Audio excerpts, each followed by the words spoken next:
With blood, it had to be a bite mark. I went over to him. "Can you stand?" "I think so. Help me up." I got my arm under his and heaved him up. "I nearly shot you," I said. "Don't scare me like that." "Yeah, you looked pretty jumpy." He laughed to cover up the pain. "I wasn't worried. I've seen you shoot." "You're funny. Come on, let's clean that off." I guided him around the side of the house and turned the water hose on his arm. "Hold still," I said. "I know it hurts." I turned the flashlight on the wound. It was still bleeding freely, but I got most of the dirt and grass and shredded bits of his shirt out of the wound. "It looks deep," I said. "I'll be all right." "Come on. I think there's one of those blood-borne pathogen kits in the trunk." There were dead bodies all over the yard, and it seemed like everywhere we stepped there were brass casings sticking up through the grass. "You guys really shot the place up?" "It takes so many shots to kill them," he said. "I've never seen anything like that. They just kept coming." I nodded without listening. His wound was starting to scare me. The blood was still pouring down his arm, and he looked pale. I remembered how bad Chris got and how fast he started to go downhill, and I didn't want the same thing to happen to Carlos if I could help it. He was bigger than me by about 80 pounds, and holding him up was difficult. I sat him down in the back seat of the patrol car and had him turn his arm so I could see it. I got a look at his face in the pale white bulb of the car's dome light. His eyes had turned piss-yellow with deep red pools at the edges. His chin and the front of his uniform were stained with a foul-smelling black liquid that I guessed was vomit. I forced myself not to gag, focusing on the wound. "Keep that in the light," I said to him. "Let's see if we can stop the bleeding." "Look at those guys over there," he said, pointing with his chin. "Where?" I turned quickly, half expecting to see more of those zombies coming after us. "What guys? I don't—" "I shot them. I shot them all. Look at them. Each one's got a hole in the middle of his forehead. They kept coming, but I shot them all." It sounded like he was trying to convince himself it had really happened. I got the blood-borne pathogen kit out of the trunk and tore it open. Fancy name, but there's not much to it. It comes with a couple of rolls of bandages, some latex gloves, a paper filter mask, a plastic squirt bottle, some hand sanitizer, and that's about it. I put on the gloves, poured the whole bottle of hand sanitizer directly into the wound, and then unwrapped the bandages. "This is gonna hurt, okay? Try not to move." I worked the bandages around his arm, trying to make it snug without hurting him too badly. He growled under his breath, but he let me fix him up. The blood was already soaking through by the time I had it secured. "Fuck," he said, pushing my hands away. His voice sounded like a growl. "That's good enough." "We'll have to change the bandages again in a bit. They're already soaked." "Yeah, okay. Here, get out of the way. It's too damn cramped in here." I backed off and let him climb out. When he finally got himself out of the back seat, I realized just how big a guy he really was. He wasn't over-muscled, but he wasn't fat either. There was just a lot of him. A big square block. He was a few years older than me, maybe 37 or 38. His hair was thin, light brown, and he wore it short and trimmed. Even if he hadn't been in uniform and I didn't know him from Adam, I think I would have recognized him for a cop. He just had that look about him. "Look at her," he said, pointing at an old woman laid out in the grass. "I shot her too."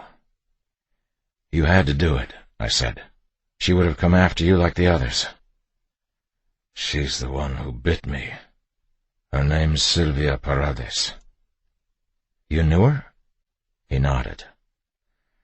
"About 12 years ago, I caught her son in the back seat of a stolen car. I brought him home instead of booking him and held him down while she slapped the fuck out of him. After that, she used to make me tamales to bring home to Kathy every Christmas. She made dinner for me and brought it to the hospital the day Matthew was born. "You needed to protect yourself," I said. It didn't look like she recognized me at all. She probably didn't. He stared at her for a long time, saying his goodbyes. He stared at her so long I thought he was fading out on me. "I forgot you were a dad," I said, not really knowing what else to say to him, but feeling like I had to say something. I remembered that he took a lot of time off a while back when his kid was born, but until he said his son's name, I hadn't even remembered whether it was a boy or a girl. "What is he? About a year old now?" 9 months, he said. But I think he knew what was really on my mind. I'm sure my face showed it plain enough. "Have you called your wife yet?" I shook my head. "I can't find my cell phone." "Me either. It was here on my gun belt, but it looks like it's gone now." He felt around his belt without looking at it. "Looks like my baton's gone, too." "We need a car. We should get you to a hospital." "A car, yes. Hospital? No. You're hurt. And I'm sure bunches of other people are, too. Imagine what the hospitals are going to be like. Everybody who's injured is going to head to a hospital. How long do you figure before the hospitals are all overrun with these zombie things?" I hadn't thought of that. "We need to get to a fire station. They have medics there. Besides, whenever the radio system goes down, we're supposed to head to the nearest fire station. The rest of the shift is probably headed there now." While he was talking, I watched the street to the west of us. Through the flickering strobe lights, I could see zombies moving down the hill, coming our way. "Carlos," I said, "we need to leave." "We need a car." "Well, we're not going that way." I pointed up the hill, where there were plenty of cars, but absolutely no way of getting one. He turned to see where I was pointing, and then hung his head. "Crap, Eddie. I don't have many bullets left." "Save them. We're not going to shoot if we don't have to." Chapter 5. The crowd coming down from the top of the hill grew steadily larger. To me they looked like streams of dark water overflowing an embankment, coming downhill without direction, following the path of least resistance. They seemed driven only by a vague impulse to keep moving. "Got any ideas?" Carlos asked. "You're the senior man, you tell me." "I'm not going to be able to make it very far. It's my head. I feel really dizzy. It hurts." I knew he was hurting. There was pain in his voice, even though he tried to force it down. "There's the elementary school. Can you make that?" "Yeah," he said, but he sounded doubtful. "We ought to avoid any kind of place where a crowd might gather. School let out at 3. He nodded, and together we started toward the school, his arm over my shoulder. Feeling his dead weight on my shoulders, I was stunned by how bad he looked. His bite was serious, there was no doubting that. But even so, I thought there was no way it should be tearing him up like it was doing. The piss yellow in his eyes was starting to deepen to a dark crimson, and he was coughing, hacking up huge wads of black phlegm that stank horribly. His whole body shook each time he coughed. He was slick to the touch, too, from sweat. Every step was a labor, a painful, gut-wrenching labor, and it said something about the inner strength of the man that he was able to walk as fast as he did. Together we made it past the bodies and the trash in the street and all the way to the end of the block, where the slope of the street flattened out and a wall of trees marked the back ring of the cul-de-sac. The edge of the school's property was protected by a 7-foot-high hurricane fence. I climbed up first, and then reached down for Carlos. He pulled most of his own weight over, which was lucky. I doubt I could have carried him. He did so well coming over that I let him come down the other side by himself. Bad idea. He lost his grip near the top of the fence and fell. landing on his side so hard it knocked the wind out of him. "Are you okay?" I asked, kneeling down next to him. I offered him a hand up. He pushed it away, but didn't move to get up. He stayed there on his hands and knees, head bent down, trying to catch his breath. "Why do people always say that?" "What?" "Why do people always say, 'Are you okay?' after someone falls and busts their ass? I mean, look at me. Do I fucking look okay?" I didn't answer him. "Forget it," he said. "Just help me up." I helped him to his feet and balanced him there. He was swaying badly. Off toward the school, the floodlights on the corners of the building lit up the playground and the parking lot beyond it. I looked over the field separating us from the buildings, and then at Carlos. "We've still got some walking to do. Can you make it?" "I don't have much choice, do I?" The closest building to us was the gym, and we headed that way. Halfway across a field where years of kickball had worn dirt lanes into the grass, Carlos stopped walking and bent over. He vomited all over his boots and kept on vomiting. Long after I was sure he couldn't have anything left inside him, he was still vomiting. It stank. But finally it stopped, and he stood up again. Before I could say anything, he looked up at me and said, "Don't you dare ask if I'm okay." I shrugged. "It feels like I've got the flu," he said. "My back is fucking killing me." "When we get inside, maybe we ought to head to the nurse's office first. Maybe there's something there we can—" I stopped myself mid-sentence. Carlos looked up at me. "What is it?" he asked. "I thought I heard something." "What?" "Shh." It sounded like keys rattling. I turned my flashlight on the playground and swept it with the beam. It didn't look like there was anything there, but it was hard to be sure because the beam didn't penetrate very far into the dark. I heard the noise again. "What is that?" And then I saw one of our SWAT officers, named Anthony Moraga, walking between the monkey bars and the seesaws. He wore a black tactical uniform, different from the French blue patrol uniforms Carlos and I were wearing. He had his Glock in his hand, and an AR-15 slung over his shoulder. It looked like he was walking with a bad limp. "Tony," I said to him, and then just as quickly wished I hadn't. He slowly turned to face us, and even before I could see the vacancy in his eyes, I knew he was one of those things. A zombie. "Why did you do that?" Carlos said. "I don't know. Come on." I tried to pull Carlos along with me, but he didn't move. "Just shoot him," he said. I raised my gun to fire at Moraga. Every part of me rebelled against the act of shooting a fellow cop, even one who had been so horribly changed. It was almost impossible to pull the trigger. I hesitated. Waited too long. Moraga raised his hands as he started to walk toward us, and with the hands came the gun. I watched in stunned silence as he swept the air with the muzzle, firing several rapid-order shots as his arm described a sloppy arc through the air. He wasn't aiming. I don't think he was even capable of that. I don't even think he was trying to fire. It looked more like sympathetic trigger pull to me. The fingers of his hand clutched for us, and because they were wrapped around the trigger, the gun went off. But none of that went through my mind at the time. At least not in any organized way.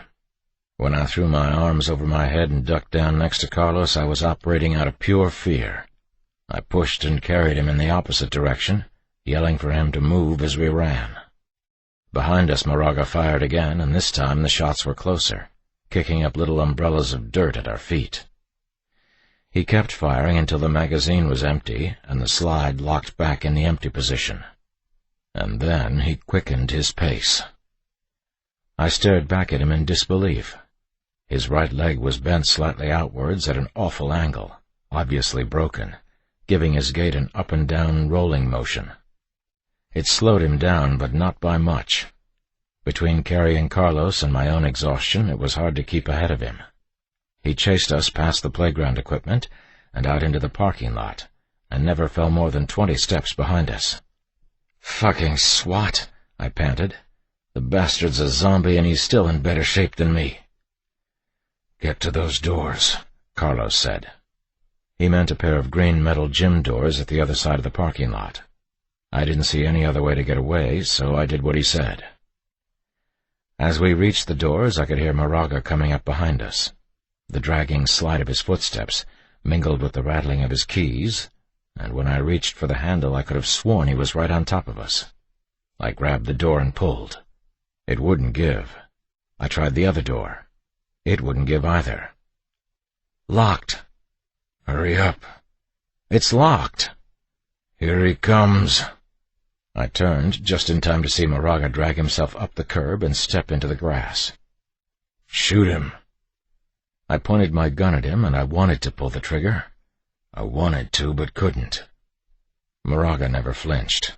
He just kept hobbling toward us, and I stood there, frozen by a mental block that wouldn't let me shoot a cop. Then I heard the sudden explosion of a pistol shot next to my ear. I flinched out of the way and fell to one knee. The ringing in my ear was fierce.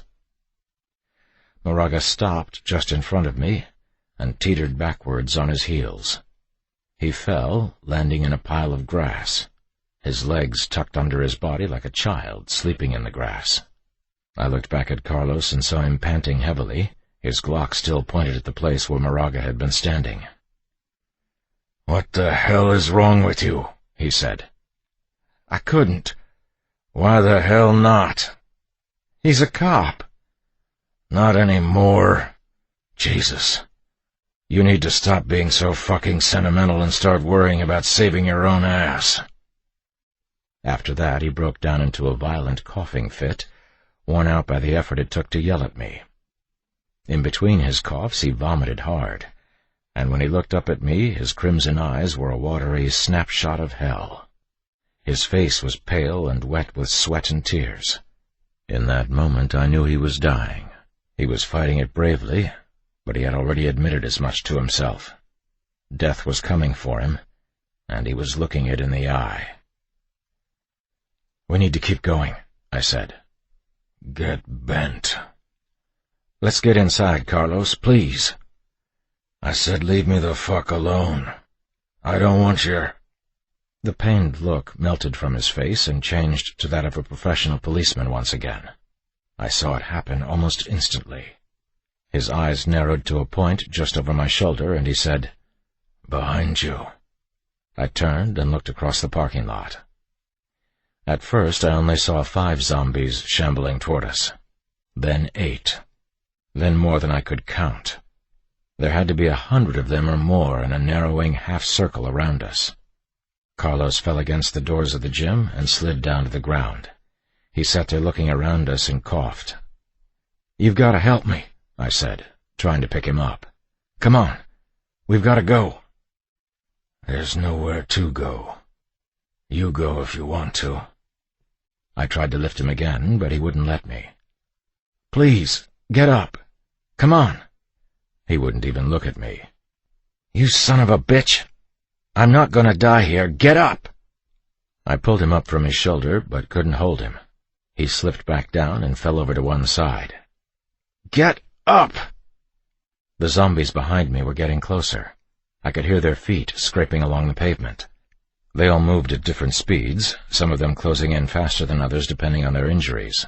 The ones with their legs intact were the fastest. One of them stepped over the curb to my left, and I shot her. After that, I just started firing at any of them that got too close. By the time I fired through all 3 of my magazines, there were piles of dead bodies all around us, but there were still a lot more of them closing in on us. "I'm out," I said over my shoulder. I holstered my gun and pulled out my baton. I took a deep breath and waited, watching the crowd for the best place to strike. I knew the first move would be the most important. If I read the crowd wrong and let them get between Carlos and me, there'd be no way to double back and keep them off him. It had to be right the first time. But before I got a chance to move, I heard the crack of a rifle shot and the whistle of the bullet as it went by my head. I moved left and spun around in a panic, and saw Carlos still seated against the door. But now he had Moraga's AR-15. Somehow he had found the energy to lift Moraga's corpse and remove the rifle. He had his knees up in front of his chest, and the barrel of the AR-15 supported between them. His left arm hung uselessly by his side, but he still managed to fire with the right. He cleared out the 10 or so zombies closest to us, and then started shooting at the next wave. Even in his condition, he still managed to place kill shots at 30 yards. When he fired his last round, he let the rifle slip from his hand. I ran over to Moraga and searched him for more AR magazines, but all he had were 2 Glock magazines. I grabbed them both and went back to Carlos. "You have to get up. Come on." He muttered something, but I couldn't make it out. "Come on," I said, begging him. "Get up." He blinked at me, but after a moment he let me help him up. We moved around the front side of the building, past long rows of neatly cut hedges, and up to the front door. It was an older school, built in the 50s, and the front steps were steep. I looked for a wheelchair ramp, but didn't see one. "We're going to have to climb up," he grunted. I pulled him up the stairs to the front doors and propped him against the door jamb. The doors were locked. "God damn it! It's locked!" I thought I heard Carlos laugh. "School lets out at 3, he said. "Come on. Maybe there's a window or something." We went down to the lawn. I looked left and then right. More zombies were coming at us from the parking lot. Hedges blocked the windows to the left, so we went right. The lawn sloped downward, away from the school. The first-floor windows were over our heads all the way to the end of the building, so we went around the corner of the building and followed the wall until we came to another staircase. It was a narrow half-flight of stairs leading up to another green metal door. I tried the door, and wasn't at all surprised when it didn't open. "Where are we going, Eddie?" "Through here," I said, and leaned Carlos against the railing. There was a little window halfway up the stairs that looked big enough for us to crawl through. I peered inside, couldn't really see anything in the darkness, and decided we had to risk it. I pulled my baton and punched out the window pane. I swept the rest of the glass out of the frame and pulled Carlos over to me. "We're going through here," I said. "Can you help me?" He laughed or muttered. I couldn't tell which. It was beginning to get difficult to read his gestures. I crawled through the window and then reached back to get Carlos. He tried to help, but he wasn't thinking clearly, and his help slowed me down more than anything else. It was a clumsy, painful process, but I got him through eventually. As he came through, he landed heavily on his face and stayed that way. "Are you okay?" I asked. He growled at me as he rolled over onto his back. "Sorry," I said.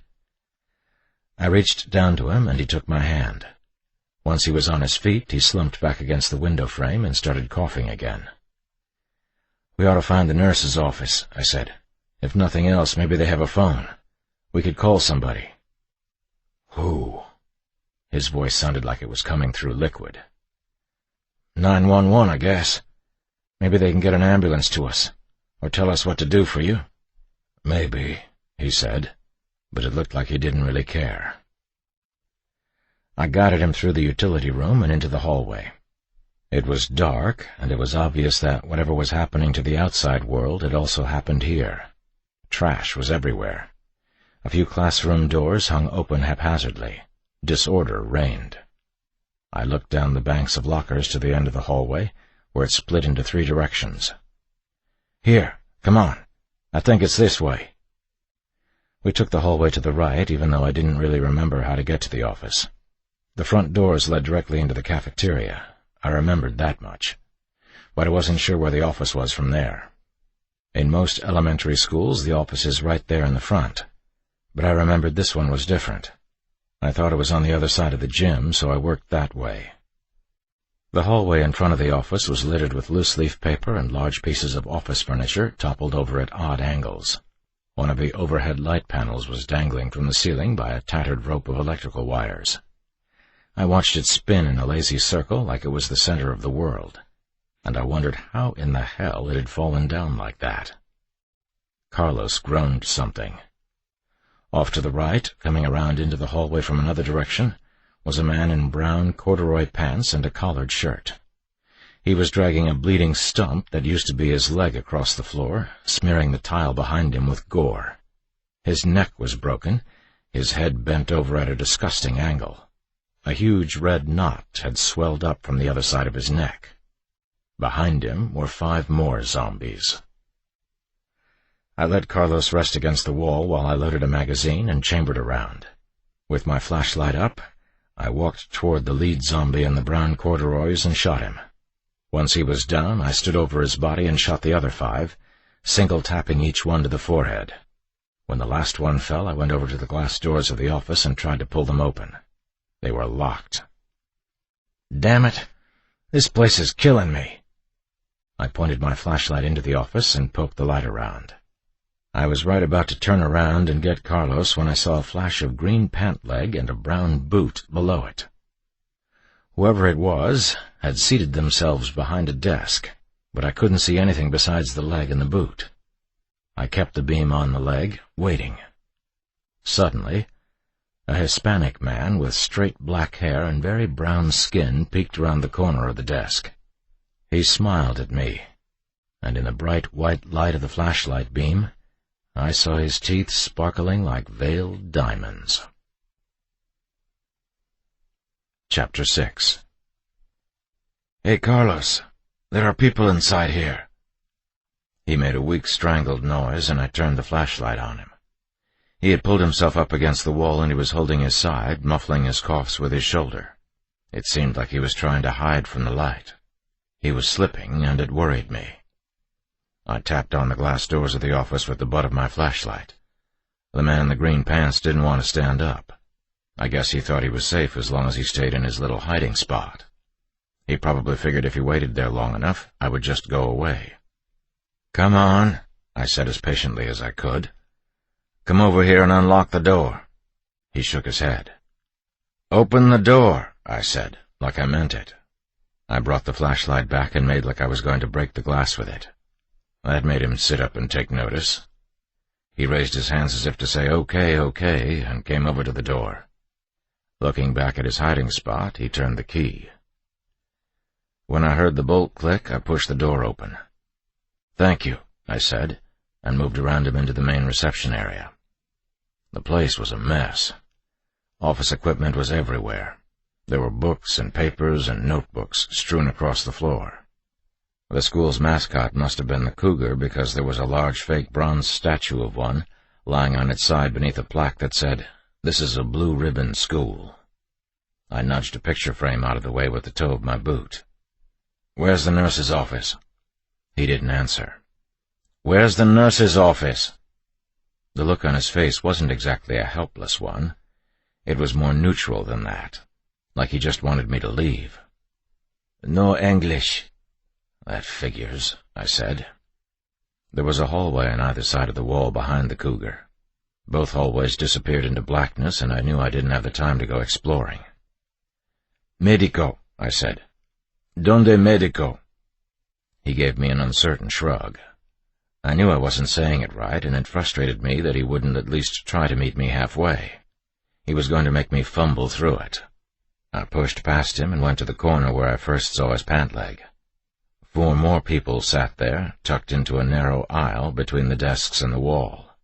One of them was an older man, dressed in the same green landscaper's uniform as the first man, and the other 3 were women dressed in gray housekeeping outfits. I looked down at them, and they looked back at me with completely neutral expressions on their faces. I showed them the palms of my hands in a gesture I hoped they would take as friendly. I wanted to say something to put them at ease, but I didn't know the words to say in Spanish. About the only thing I knew how to say was to ask for their license and insurance. "Do any of you speak English?" All I got was the same blank look. There was no use dragging it out. I made my way down the hallway, glancing in all the offices until I found the one labeled nurse. Only a few of the cabinets had anything useful in them. There were some more latex gloves, some bandages, and some antibacterial soap, but very little else. There was a phone on the wall, and I tried that, but all I got was a strange electronic squelch that sounded like I had called a fax machine by mistake. I tried the operator. I dialed 911. Hoping against hope, I even tried calling home, but I got the same weird noise each time and finally gave up on it. I stuffed some of the latex gloves in my pocket and headed back up to the front. The 4 silent ones were still hiding behind the desk. The first man was standing near the door, looking up and down the hallway. "Do not lock this door," I said to him. I pointed to the door. "Don't lock it." He didn't look like he understood. I walked into the hallway and found Carlos was still leaning against the wall. He was coughing, and there were wet lines of black fluid around his lips. "Hey," I said, shaking his shoulder gently. "Carlos, can you hear me?" His eyes were speaking volumes about how much it hurt. "There wasn't much back there, just some children's aspirin. I got some clean bandages, though. I'm going to change this one because it's soaked through." He turned his face to the wall as I unwrapped the bandage on his arm. The wound was much worse. The first time I cleaned it, the wound looked dirty and mean, but at least it looked like a wound. It didn't look like that anymore. It had festered and changed from the white and pale red of a fresh, deep cut to a sickening yellow and black crust. If I hadn't known better, I'd have said it had been festering for days, not just an hour or two. It actually looked like it was decaying while it bled, and it stank of rotting meat. If he had been more aware, he would have heard me force the bile back down my throat. I changed the bandage as quickly as I could and gently put his arm back down at his side. The hallway had been quiet while I worked on him, the only sound coming from the swinging light panel as it rotated on its wires. But now I heard something new coming from farther off. Even before I could separate out the elements of it, I knew it was the sound of footsteps sliding across the tile somewhere off in the dark ends of the hallway. I let out a deep breath of frustration.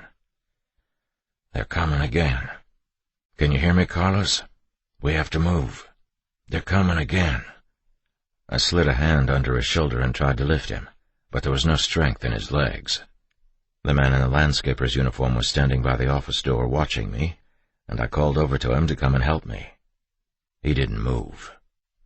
"Help me, damn it!" He shook his head. "Él está enfermo." He seemed horrified I had even asked him to help. "Come here and help me." He shook his head again and stepped back. "No." From behind me I could hear the footsteps getting closer, and I knew we only had a minute or two at the most to get going. As I watched him back up toward the office, I got so angry I stood up, drew my gun and pointed it at him, muttering something under my breath about him being a fucking little coward. "Get over here and help me," I said, closing the distance between us. He stared at the gun, and for the briefest moment I'm pretty sure he was thinking about running the other way. But he didn't run. He nodded and walked over to where Carlos sat against the wall. Together we lifted him up and carried him over to the office. "We have to get him out of here. It's not safe." "Entiendes?" He didn't understand. "Más muertos," I said, pointing down the hallway. "We have to go." That much he understood. "Do you have a car? Maybe a truck?" Again I got that puzzled look. "A truck, damn it! You know," and I made a hand gesture like I was steering a car. "A truck." He nodded. "Sí. Una troca. La escuela tiene una troca." Glory, hallelujah. Now we're getting somewhere. "Great. ¿Dónde?" He pointed toward the corridor Carlos and I had taken to get to the office. That wasn't good. I didn't remember seeing anything down there except classrooms, and that was the same direction the footsteps were coming from. "Are you sure?" I asked. "Cómo?" I pointed down the same hallway. "No troca, muertos. Mucho muertos that way." "Sí." He nodded at me like we were speaking the same language. I shook my head at him. I didn't understand. He pointed at me, and then at my gun. He pointed down the hallway again and made like he was shooting a gun. "Oh," I said. "I get it. You're fucking insane." There was no way in hell I was going to go down that hallway with those things while he and his friends made for the truck. "No," I said, showing him an empty magazine from my belt. "No mas bullets. No mas."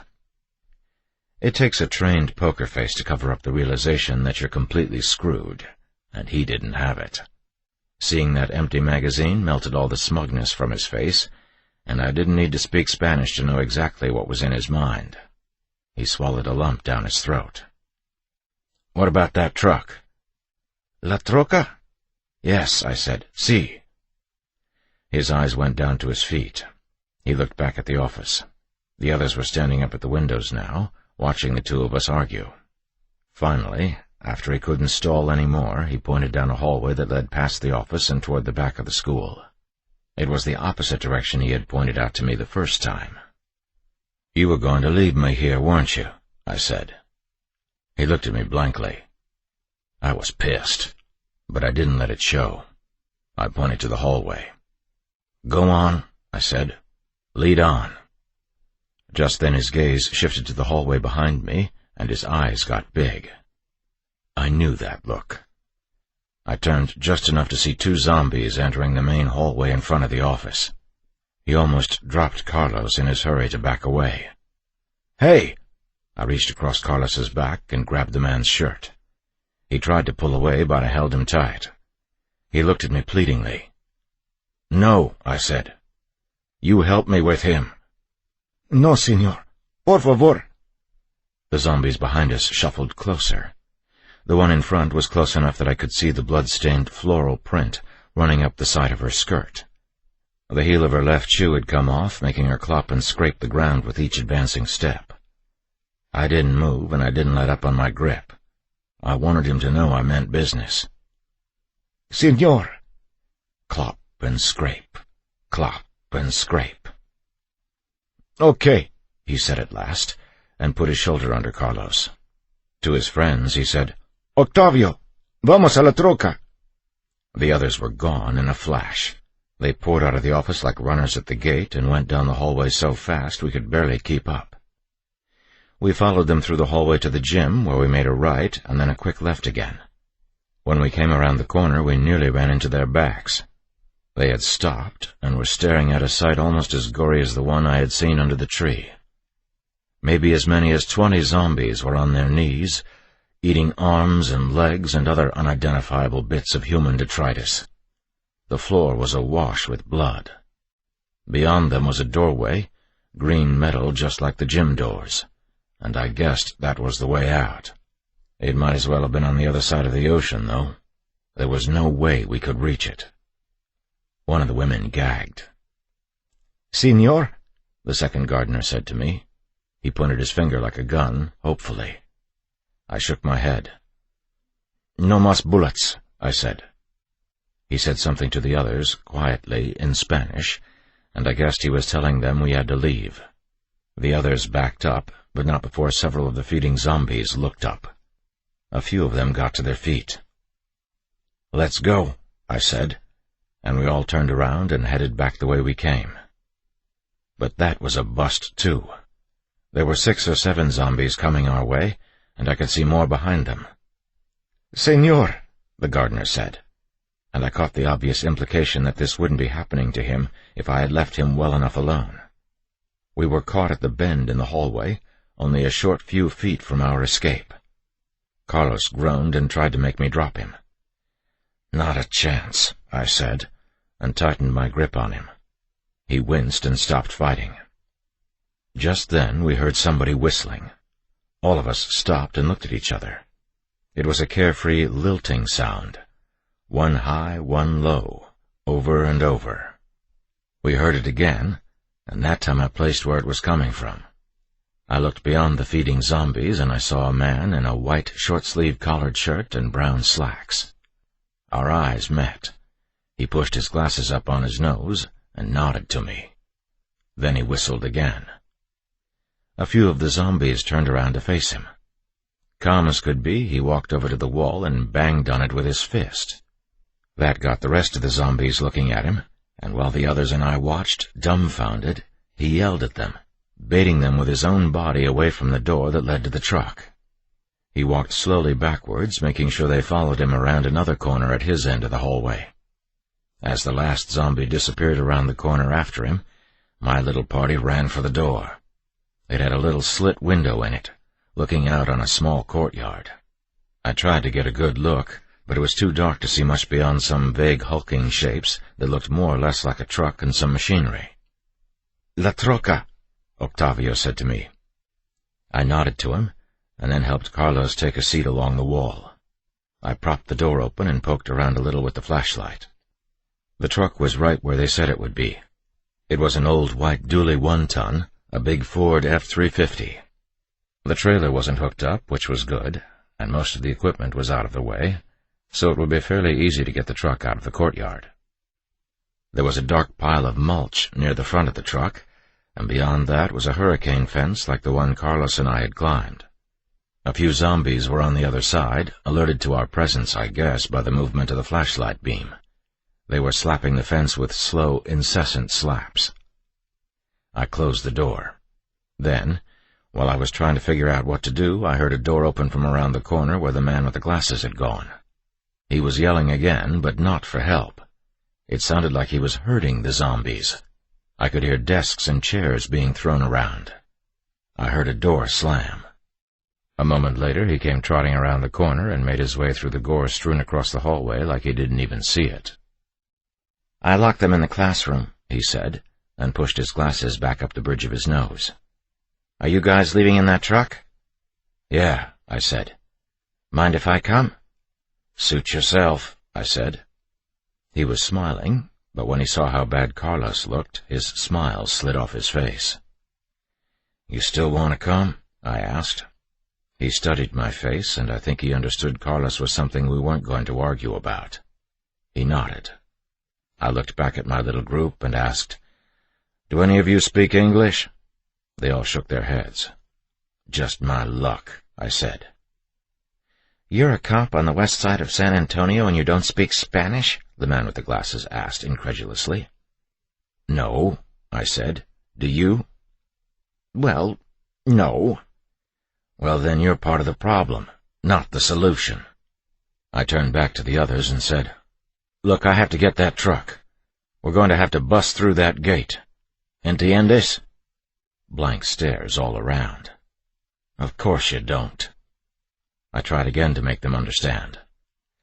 "I'm going to come back and get you. Don't worry. I won't leave you." I looked around for some kind of understanding, but it wasn't happening. "Do you have the keys?" I asked, making a sign like I was turning a key. "Si," the first landscaper said, nodding his head vigorously. "En la troca." "In the truck?" "Si."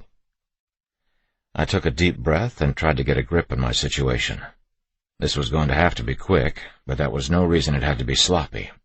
Sloppy gets people hurt, and I wasn't going to let that happen if I could help it. Finally, I said, "Wait here. I'm going to come back for you. Wait." "What are you going to do?" the man with the glasses asked. He looked as worried as the others. "I'm going to get the truck. Some of these people are going to have to ride in the back. I can't bust through that gate with them in the back. They might get knocked out, or worse." "Oh," he said. "That's right." As I opened the door and got ready to run to the truck, the first man grabbed me by the sleeve. "No," he said. "We come too." "Yes," I said, nodding. "Wait here. You come too." He still wouldn't let me leave, but I couldn't make him understand what I had to do. We were having a first-rate breakdown in communication. Then I heard something from Carlos. It was a wet, barely intelligible string of words in Spanish. I couldn't understand it. I barely recognized it as his voice. But the others understood it. The first man let go of my sleeve and said, "Okay." He nodded toward the truck. "Okay," I said. I sprinted out the door and over to the truck. As I opened the driver's side door, I could hear the zombies beyond the gate still slapping against the fence. I didn't even look at them. The keys were still in the ignition, just like the landscaper promised they would be, and the big diesel motor fired up with a roar. When it settled down to a steady knocking chug, I put the stick shift in reverse, stepped on the gas, and left 2 sets of parallel ruts through the grass all the way to the gate. The whole truck jolted when I hit the fence. The back end of the passenger side bounced up and lost traction for a second before it slammed back down to the ground. I think I hit 2 or 3 of the zombies after I broke through the fence, because I felt 2 smaller jolts, like I was going over a big speed bump. I didn't waste any time worrying about how many of them I'd taken out. I put it back in gear and peeled out toward the doors, where the rest of the group was watching, dragging a huge section of hurricane fence behind me. I slid the truck sideways right up to the door. "Jump in," I said. The first landscaper was a stronger man than I gave him credit for. He picked Carlos up from the floor and dragged him all the way up to the front seat without any help at all. I hadn't even been able to lift him. He jumped into the back of the truck, and he and Octavio got the section of fence loose and tossed it to the ground. The man with the glasses helped one of the women into the truck bed, while the first gardener got everybody loaded up. He slapped his fist against the back window of the cab. "Vete," he said. "Vete pronto." I stepped on the gas and tore through the courtyard. At the gate, 2 of the zombies were already coming through, and 2 more were trying to get their mangled bodies to stand up. I ran over the first 2 and tore off towards the parking lot. I let off the gas a little and relaxed my grip on the wheel. It was a boat compared to the Crown Victoria I was used to, but I got the hang of it pretty quick. Soon we were flying across the playground, over the curb, and into the street. I looked in the rearview mirror and saw everyone was still secure in the truck. The first landscaper gave me the thumbs-up sign, a huge smile on his face. "You said it, brother." Chapter 7. The closest fire station to the school was Independence Station at the corner of Resolution and Independence. Getting there should have been as simple as turning left onto Elgin, another left on Fern Hill, then a right on Independence, and go 10 blocks up to the station. On any given day it was a 5-minute drive, 10 if I caught all the red lights. But I should have known better than to go to that fire station. I should have known better than to go right into the thick of things. Elgin and Fern Hill weren't too much trouble because they both went through small neighborhoods that hadn't seen a lot of activity yet. I saw a car on its side after we turned onto Fern Hill. Once I looked between some houses and saw a dark figure moving through the bushes. But what I saw on the smaller side streets was nothing like the absolute carnage erupting on Independence. Independence was one of the biggest and busiest streets on the west side. 5 lanes wide both ways, and every inch of curb space filled with restaurants and car lots and grocery stores and strip shopping centers. There was almost always a lot of traffic, but what I saw put even 5 o'clock rush hour to shame. Traffic was completely gridlocked, and there were people all over the street. That's what it would have looked like from a distance, anyway. The truth was that the cars were all abandoned, and the people moving through the gaps in traffic were zombies looking for a meal amongst the ruins. They moved in knots, and the street looked like the host of 1,000 separate, slow-moving riots. The knots broke apart and reformed with amazing speed, especially considering how slow most of the zombies were. At one point I saw a woman fighting to get away from a group of zombies. They knocked her down on her stomach as we were driving by. She turned her face toward us, and her expression was confusing. It seemed, even as they tore into her with their fingers and their teeth, not to be a look of pain, but rather of someone who just doesn't care anymore. Zombies were everywhere. We were the only vehicle still moving, inching through traffic that was set in place like a river under a hard freeze. The outbreak had caught so many people while they were on their way home.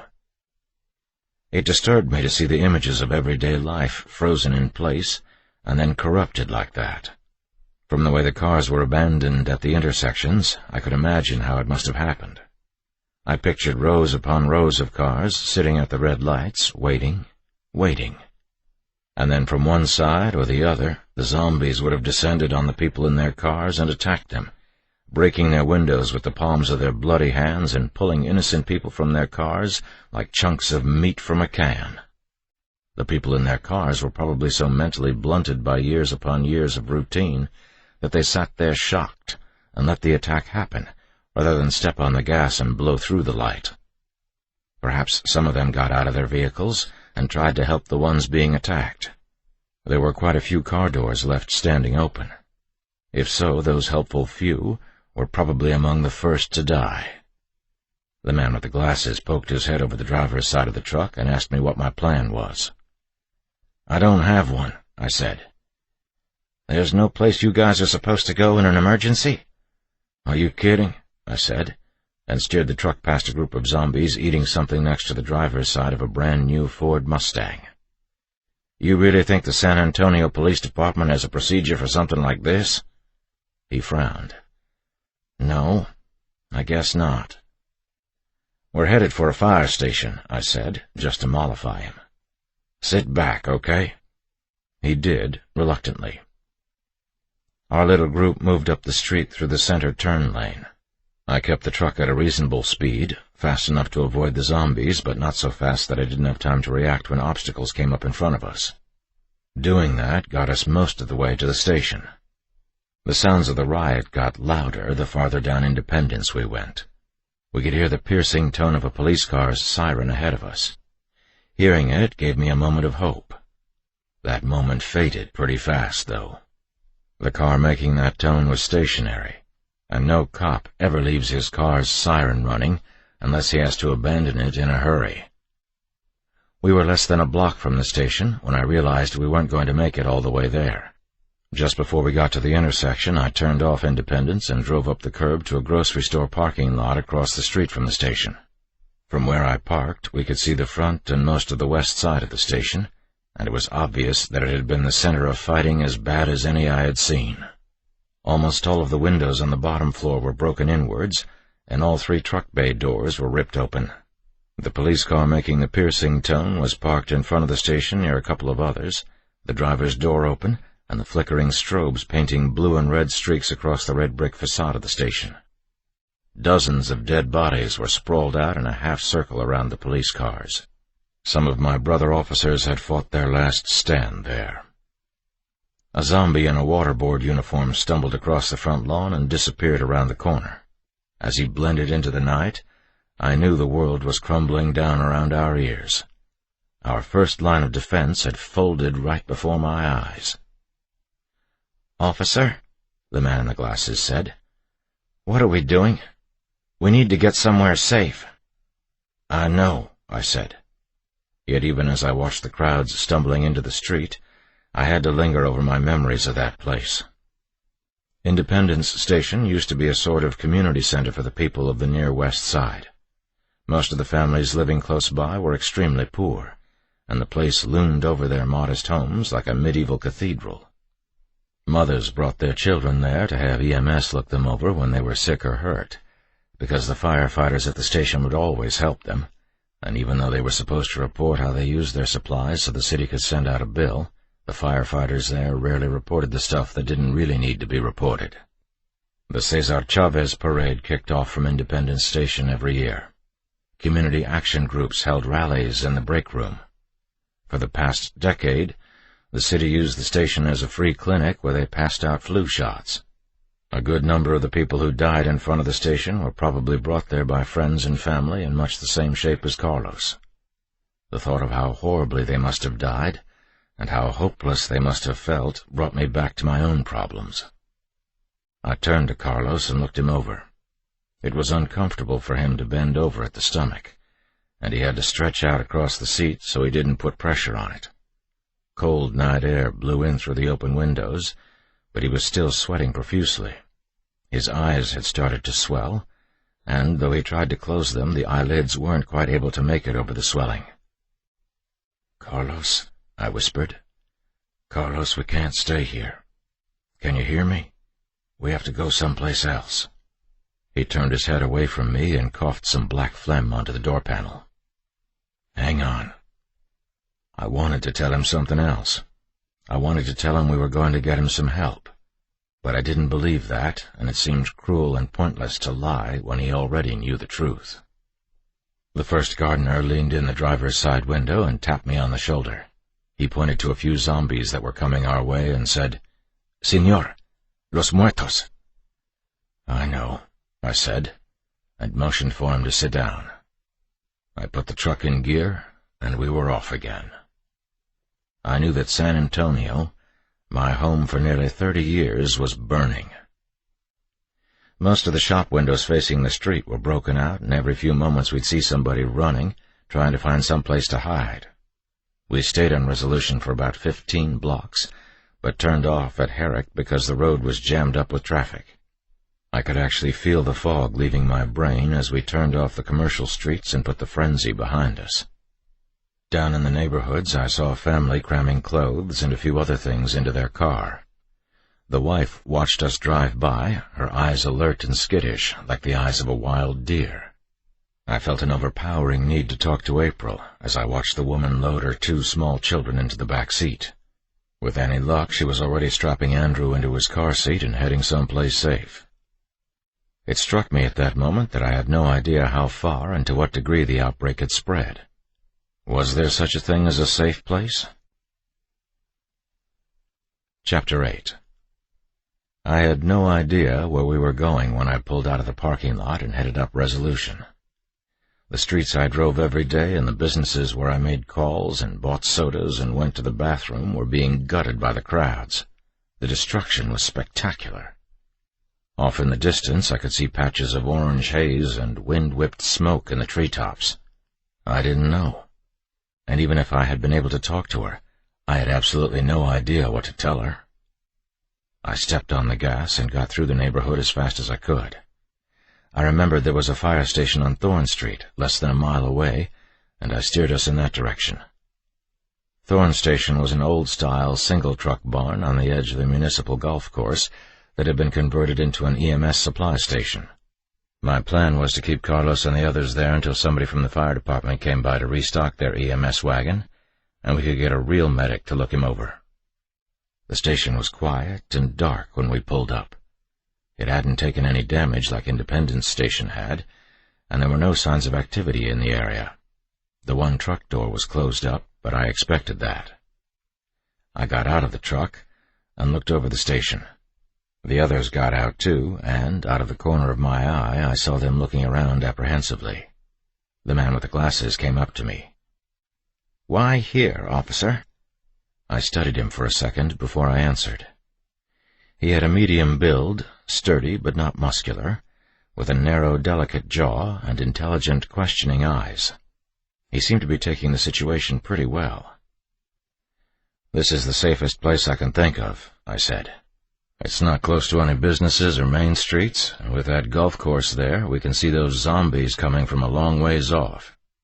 His eyebrows went up when I used the word zombies. "Plus," I said, "all fire stations have emergency generators, bathrooms, food in the kitchens, and this one is an EMS supply barn. Maybe I can find something inside to help Officer Williams." He had been smiling as I rattled off the advantages, nodding in agreement with each one. But when I mentioned Carlos, his smile melted away. "What?" I asked. "Your friend," he said, pushing his glasses back up his nose. "There's nothing you can do for him. You know that, right?" I knew it. I knew it all too well. "Maybe," I said, and glanced back at the truck. Carlos was still in the passenger seat, and I lowered my voice because I didn't want him to hear. "Maybe. But I can at least make him comfortable, and I can keep those zombies from getting him." He nodded. "By the way," I said, "I never did thank you for helping us back there at the school. I'm Eddie Hudson." I offered him my hand, and he shook it. "Ken Stoller," he said. "I used to teach science at the school." "Used to?" I said back at him, noticing the past tense. "Used to." "Come on, let's get inside." I asked the 2 gardeners to help me carry Carlos to the door. He was trying to stay alert, but he was just too far gone. His legs were useless. The front door was locked. There was a card key reader next to the door, but I didn't have a card. I looked around for a window and found one big enough for the first gardener, the smaller one, to climb through. It was locked too, so I broke it out with my baton. "Go through and open the door," I told him. He gave me a blank stare. I made a series of gestures explaining what I wanted him to do, and eventually he understood. He crawled through the window, and a moment later we were standing inside.